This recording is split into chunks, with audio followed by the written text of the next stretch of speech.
মানুষ ভাবে আমি বেঁচে আছি, কিন্তু আমার রূহ তো কবেই মরে গেছে মালিক। এই জ্যান্ত লাশটা নিয়ে আর কতদিন অভিনয় করব? হে আমার রব, হে আমার ভাঙা হৃদয়ের কারিগর, আমি আজ তোমার সামনে দাঁড়িয়েছি, কিন্তু আমার ভেতরে কোনো প্রাণ নেই। আমি এক জ্যান্ত লাশ হয়ে এই দুনিয়ায় হেঁটে বেড়াচ্ছি। আমার হাত পা চলে, মুখে কথা ফোটে, কিন্তু আমার ঈমান তো কোমায় চলে গেছে। গুনাহ করতে করতে আমার অন্তরে এমন জং ধরেছে যে এখন আর আজান শুনলে আমার চোখে পানি আসে না, জাহান্নামের কথা শুনলে আর বুক কাঁপে না। হে আল্লাহ, এর চেয়ে বড় দুর্ভাগা আর কে আছে, যার শরীর বেঁচে আছে কিন্তু মন মরে গেছে।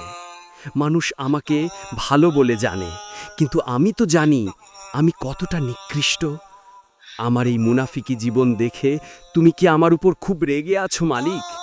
দোহাই তোমার, আমাকে এভাবে মৃত্যু দিও না। আমি এই মরা অন্তর নিয়ে তোমার সামনে দাঁড়াতে পারবো না।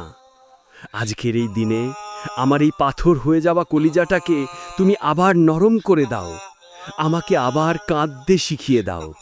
আমার রূহকে তুমি নতুন করে জীবন দাও, যেন আমি কবরে যাওয়ার আগেই সত্যিকারের মানুষ হয়ে উঠতে পারি। আমিন, ইয়া মুকাল্লিবাল কুলুব। যদি এই লেখাটি আপনার ঘুমন্ত হৃদয়কে সামান্য জাগিয়ে থাকে, তবে একবার আমিন বলে আপনার প্রিয়জনদের সাথে শেয়ার করুন।